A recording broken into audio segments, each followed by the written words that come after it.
सो जिन्ने भी मेरे स्टूडेंट इस टाइम ऑनलाइन क्लास च बैठे आ, मैं तुहानू सारिਆਂ ਨੂੰ सजेस्ट करदा writing task 1 3 band score contain करदा। 3 बैंड स्कोर आउंदे आ राइटिंग टास्क 1 दे।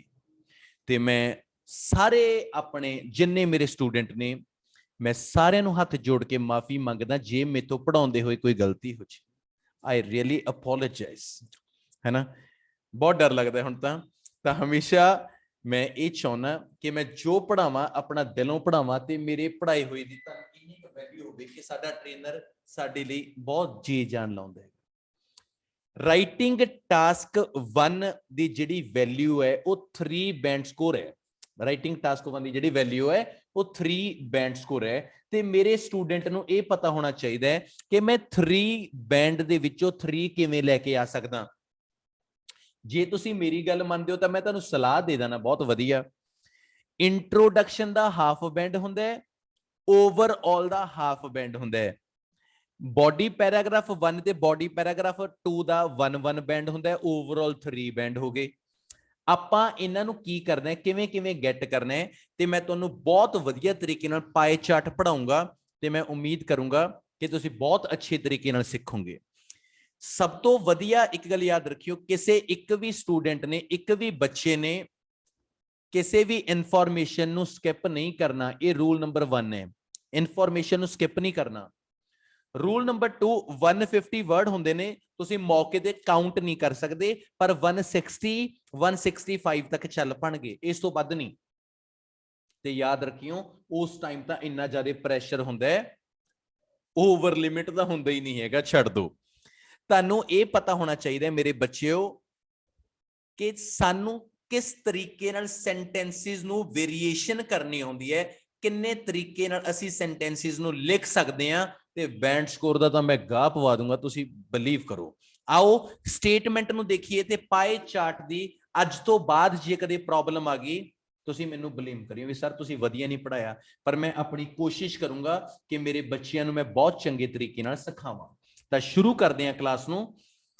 जो स्टेटमेंट है वो की है, वो ये है, the chart below gives information about the household percentage of spending on essential goods in China for the years 1995 and 2011।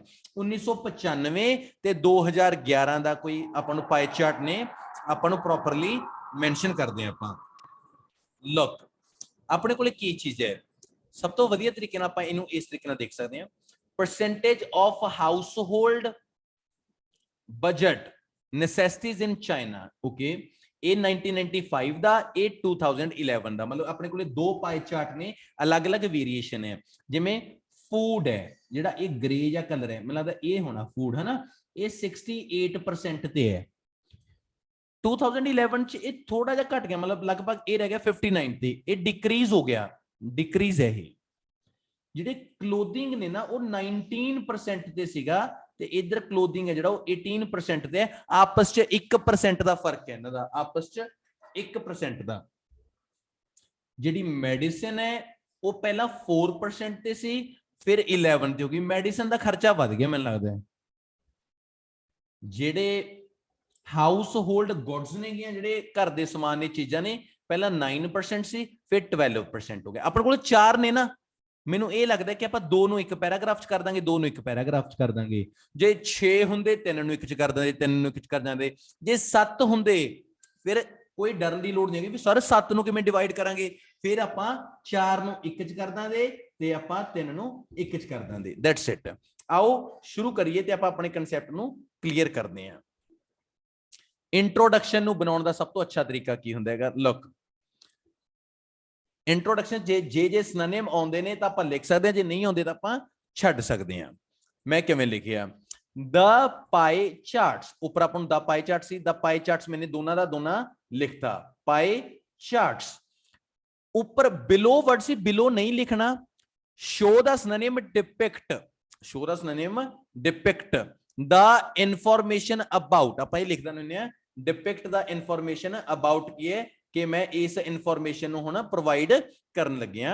The उधर एक्सपेंडिचर सी ना, मैं लिखता स्पेंडिंग ऑफ चाइनीज पीपल, जेडे स्पेंडिंग ऑफ चाइनीज पीपल ने वो की स्पेंड कर रहे ने, चाइनीज लोग ने जेडे वो की करते है, मैं लिखिया ऑन सारियां आइटमां के नाम लिख रहा मैं, food, clothing, medicine and household goods from 1995 to 2011। ਜਿਹਦਾ ਮੈਨੂੰ ਸਿਨੋਨਿਮ ਆਇਆ, ਸਿਨੋਨਿਮ ਮੈਨੂੰ ਐਕਸਪੈਂਡੀਚਰ ਦਾ ਸਪੈਂਡਿੰਗ ਆ ਗਿਆ।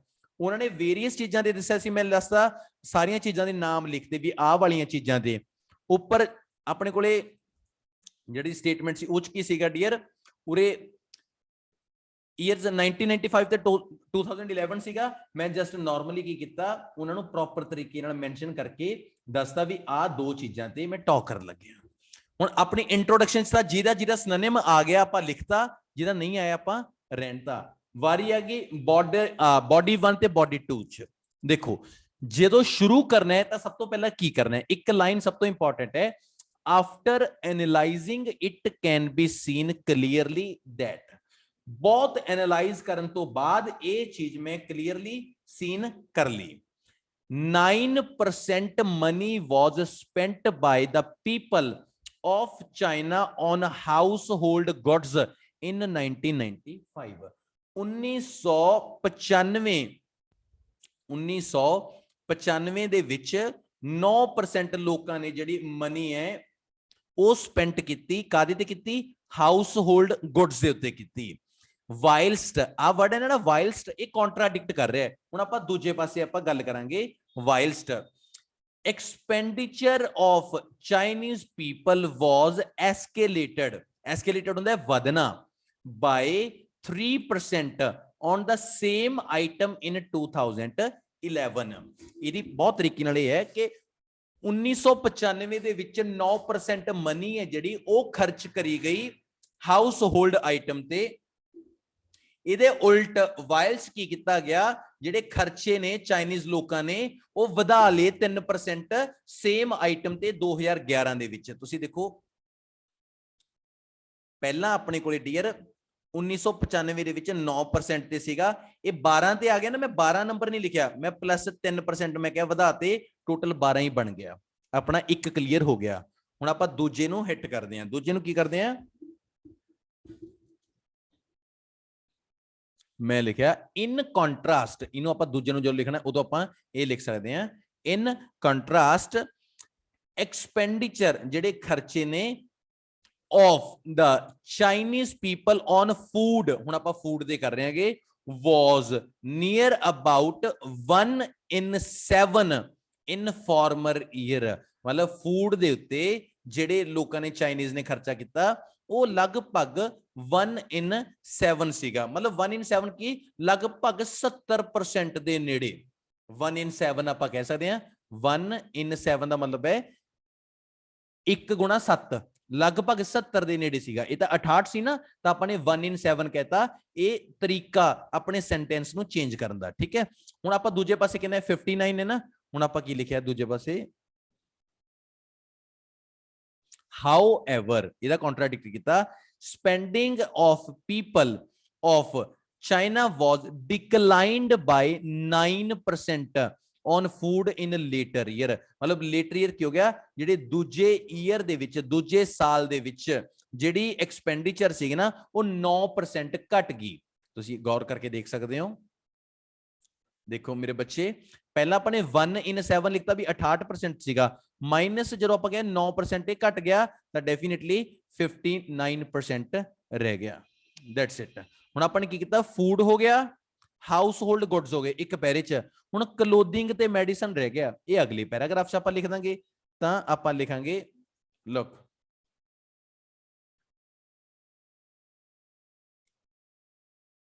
the pie chart further collect that। ਆਪਾਂ ਕੋਈ ਵੀ ਨਾ, ਜੇ ਉਰੇ ਬਾਰ ਹੁੰਦਾ the bar collect that, ਜੇ ਪਾਏ ਹੈ ਤਾਂ by collect that, ਮਤਲਬ ਜਿਹੜਾ ਵੀ ਹੈ ਤਾਂ ਆਪਾਂ ਇਹ ਬੋਡੀ ਪੈਰਾਗ੍ਰਾਫ 2 ਨੂੰ ਇਸ ਤਰੀਕੇ ਨਾਲ ਲਿਖਣਾ ਹੁੰਦਾ ਹੈ। ਕਹਿੰਦਾ Chinese people spent almost identical amount of money on clothing in both pie charts। ਧਿਆਨ ਨਾਲ ਦੇਖੋ, ਕਹਿੰਦਾ identical ਹੁੰਦਾ ਲਗਭਗ ਸੇਮ। ਸੇਮ ਤਾਂ ਆਉਰੇ ਮੈਨੇ almost ਸੇਮ कहता, ऑलमोस्ट आइडेंटिकल, पूरा आइडेंटिकल नहीं, जे तां मैं ऑलमोस्ट वर्ड ना यूज करदा ਤਾਂ ਡੈਫੀਨਿਟਲੀ ਇਹਦਾ ਕੀ ਰਿਜ਼ਲਟ ਨਿਕਲਦਾ ਕਿ ਇਹ 100% ਸੇਮ ਹੈ, ਪਰ ਇਹ 100% ਸੇਮ ਨਹੀਂ ਹੈਗਾ ਡੀਅਰ। 100% ਕਿਉਂ ਨਹੀਂ ਹੈਗਾ? ਕਿਉਂਕਿ ਉਹ 18 ਤੇ ਸੀ ਮੈਨੂੰ ਲੱਗਦਾ, ਜਾਂ ਉਹ 19 ਤੇ ਸੀਗਾ ਲਗਭਗ। ਦੇਖਿਓ ਜਿਵੇਂ ਕਿ ਬਿਲਕੁਲ ਇਹ 19% ਤੇ ਸੀਗਾ है ना क्लोथिंग ਦਾ, ਇਹ 18% ਤੇ ਸੀਗਾ। ਤਾਂ ਮੈਂ ਕਿਹਾ ਵੀ ਆਲਮੋਸਟ ਆਇਡੈਂਟੀਕਲ ਹੈ। ਆਲਮੋਸਟ ਆਇਡੈਂਟੀਕਲ ਦਾ ਮਤਲਬ ਕੀ ਹੋ ਗਿਆ? ਲਗਭਗ ਸੇਮ। ਪਰ ਇਹਦਾ ਮਤਲਬ ਇਹ ਨਹੀਂ ਹੈਗਾ ਨਾ ਵੀ ਪੂਰਾ 100% ਸੇਮ, 100% ਨਹੀਂ ਹੈਗਾ। ਜੇ ਇਹ 19% ਸੀ, ਇਹ ਵੀ 19% ਹੁੰਦਾ ਤਾਂ ਮੈਂ ਆਲਮੋਸਟ ਵਰਡ ਨਹੀਂ ਯੂਜ਼ ਕਰਦਾ ਸੀ, ਫਿਰ ਮੈਂ ਕਹਿੰਦਾ ਵੀ ਪੂਰਾ ਆਇਡੈਂਟੀਕਲ ਹੈਗਾ, ਫਿਰ ਮੈਂ ਲਿਖਦਾ ਪੂਰਾ ਆਇਡੈਂਟੀਕਲ ਹੈ। ਡਨ। ਹੁਣ ਆਪਾਂ ਸ਼ੁਰੂ ਕਰਦੇ ਹਾਂ, ਲਾਸਟ ਰਹਿ ਗਿਆ ਆਪਣੇ ਕੋਲੇ, ਦੈਟ ਇਜ਼ ਕਾਲਡ ਆ ਮੈਡੀਸਿਨ। ਮੈਡੀਸਿਨ ਤੇ ਇਹਨਾਂ ਨੇ 4% ਤੇ ਉਹਨਾਂ ਨੇ 11%। ਇਹਨੂੰ ਕਿਵੇਂ ਲਿਖਿਆ ਆਪਾਂ ਨੇ?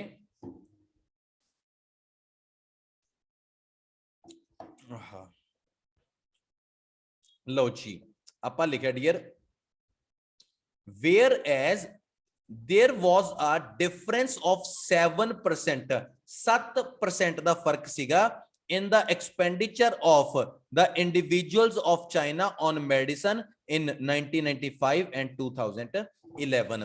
मतलब 1995 ਤੇ 2011 ਦੇ ਵਿੱਚ, 1995 ਤੇ 2011 ਦੇ ਵਿੱਚ ਦੋਨੇ ਸਾਲਾਂ ਦੇ ਵਿੱਚ 7% ਦਾ ਜਿਹੜਾ ਫਰਕ ਸੀਗਾ, 7% ਦਾ ਇਹਨਾਂ ਦੇ ਵਿੱਚ ਆਪਸ ਦੇ ਵਿੱਚ ਫਰਕ ਸੀਗਾ। ਤਾਂ ਆਪਾਂ ਨੂੰ ਇਹ ਸ਼ੋਰ ਹੋ ਗਿਆ ਮਾਈ ਡੀਅਰ ਕਿ ਐਕੂਰੇਟ ਆਨਸਰ ਜਿਹੜਾ ਆਪਣਾ ਕੀ ਹੋ ਗਿਆ, ਕਿਉਂਕਿ ਤੁਹਾਨੂੰ ਸਾਰਿਆਂ ਨੂੰ ਪਤਾ ਨਾ ਉੱਥੇ 4 ਸੀਗਾ ਤੇ ਉੱਥੇ 11 ਸੀਗਾ ਮੈਡੀਸਨ ਦੇ ਉੱਤੇ। ਤਾਂ 100% ਵੀ ਪੀਪਲ ਆਰ ਸ਼ੋਰ ਇਹ 4% ਤੇ ਸੀਗਾ, ਇਹ 11 ਤੇ ਸੀ। ਆਪਸ ਕਿੰਨਾ ਡਿਫਰੈਂਸ ਹੈ? 7 ਦਾ। ਮੈਂ ਕਹਤਾ ਵੀ ਦੋਨੇ ਸਾਲਾਂ ਦੇ ਵਿੱਚ ਇਹਨਾਂ ਦਾ ਆਪਸ ਦੇ ਵਿੱਚ 7% ਦਾ ਫਰਕ ਸੀਗਾ। That's it. ਵਾਰੀ ਆ ਗਈ ਓਵਰਆਲ ਦੀ। ਓਵਰਆਲ ਦੇ ਵਿੱਚ ਮੈਂ ਕਿਹੜੀਆਂ ਚੀਜ਼ਾਂ ਨੂੰ ਮੈਂਸ਼ਨ ਕਰਿਆ? ਮੈਂ ਲਿਖਿਆ overall maximum money was spent by Chinese people on food. Maximum number ਦਿੱਤਾ ਕਿ ਜ਼ਿਆਦਾਤਰ ਜਿਹੜੀ ਮਨੀ ਸੀ, ਜ਼ਿਆਦਾਤਰ ਜਿਹੜਾ ਪੈਸਾ ਸੀਗਾ ਉਹ ਸਪੈਂਟ ਕਰਿਆ ਗਿਆ ਫੂਡ ਦੇ ਉੱਤੇ। ਜ਼ਿਆਦਾਤਰ ਜਿਹੜਾ ਪੈਸਾ ਉਹ ਫੂਡ ਦੇ ਉੱਤੇ ਸਪੈਂਟ ਕਰਿਆ ਗਿਆ ਚਾਈਨੀਜ਼ ਲੋਕਾਂ ਦੁਆਰਾ, ਜਦੋਂ ਕਿ ਇਹ ਤਾਂ ਮੈਕਸਿਮਮ ਹੋ ਗਿਆ ਪੁੱਤ, ਆਪਾਂ ਦੱਸਦਾ ਵਾਈਲਸਟ ਜਦੋਂ ਕਿ minimum proportion of expenditure was scene on medicine in the given period. Minimum ਕਿੱਥੇ ਆ? ਮੈਡੀਸਨ ਤੇ ਆ। ਮੈਕਸਿਮਮ ਕਿੱਥੇ ਸੀਗੀ? ਫੂਡ ਤੇ ਸੀਗੀ। ਤਾਂ ਆਪਾਂ ਐਕੂਰੇਟ ਜਿਹੜਾ ਆਨਸਰ ਹੈਗਾ ਆਪਾਂ ਨੇ ਬਹੁਤ ਅੱਛੇ ਤਰੀਕੇ ਨਾਲ ਇਹਨੂੰ ਕਲੀਅਰ ਕੀਤਾ। ਤਾਂ ਤੁਸੀਂ ਉਮੀਦ ਕਰੋ, ਦੇਖੋ ਆਪਾਂ ਕੀ ਕੀਤਾ, ਮੈਂ ਇੱਥੇ ਤੁਹਾਨੂੰ ਸਮਝਾ ਸਕਦਾ ਡੀਅਰ। ਆਪਾਂ ਨੇ ਇੰਟਰੋਡਕਸ਼ਨ ਲਿਖਿਆ ਚੇਂਜ ਕਰਕੇ ਸਿਨੋਨਿਮ ਨਾਲ। ਕਿਸੇ ਵੀ ਗ੍ਰਾਫ ਦਾ ਜਾਂ ਚਾਰਟ ਦਾ ਤੁਸੀਂ ਲਿਖੋਗੇ ਸਾਰਿਆਂ ਦਾ ਸੇਮ ਹੋਊਗਾ, ਇਹ ਰੂਲ ਨੰਬਰ 1 ਹੈ। 4 ਸੀਗੇ, 2 ਇੱਕ ਪੈਰਾਗ੍ਰਾਫ ਚ, 2 ਇੱਕ ਪੈਰਾਗ੍ਰਾਫ ਚ। ਓਵਰਆਲ ਦੇ ਵਿੱਚ ਇੱਕ ਮੈਕਸਿਮਮ ਦੱਸਦਾ ਤੇ ਇੱਕ ਮਿਨੀਮਮ ਦੱਸਦਾ। ਯਕੀਨ ਕਰਿਓ ਆਪਾਂ ਕਿੰਨੀ ਵੇਰੀਏਸ਼ਨ ਦੇ ਨਾਲ ਦੱਸਿਆ ਨਾ, 1 in 7, 7% ਦਾ ਫਰਕ ਪਿਆ, 4% ਦਾ ਫਰਕ ਪਿਆ, ਜਾਂ almost identical. This is the accurate way. ਤੁਸੀਂ 100% ਕਿਸ ਤਰੀਕੇ ਨਾਲ ਇਹਨੂੰ ਕਲੀਅਰ ਕਰਕੇ ਆਉਂਗੇ, ਮੇਰੇ ਤੇ ਪ੍ਰੋਮਿਸ ਕਰਦਾ ਮੈਂ ਤੁਹਾਨੂੰ, ਇਸ ਤਰੀਕੇ ਨਾਲ ਕਰਕੇ ਆਈ ਹੋ ਤੁਹਾਡਾ ਪੇਪਰ 1000% ਸ਼ੋਰ ਹੈ ਤੁਸੀਂ ਬਹੁਤ ਅੱਛੇ ਬੈਂਡ ਸਕੋਰ ਨਾਲ ਆਪਣਾ ਰਾਈਟਿੰਗ ਟਾਸਕ ਹੈ ਉਹ ਕਲੀਅਰ ਕਰ ਲਓਗੇ। So that's it, thank you very much.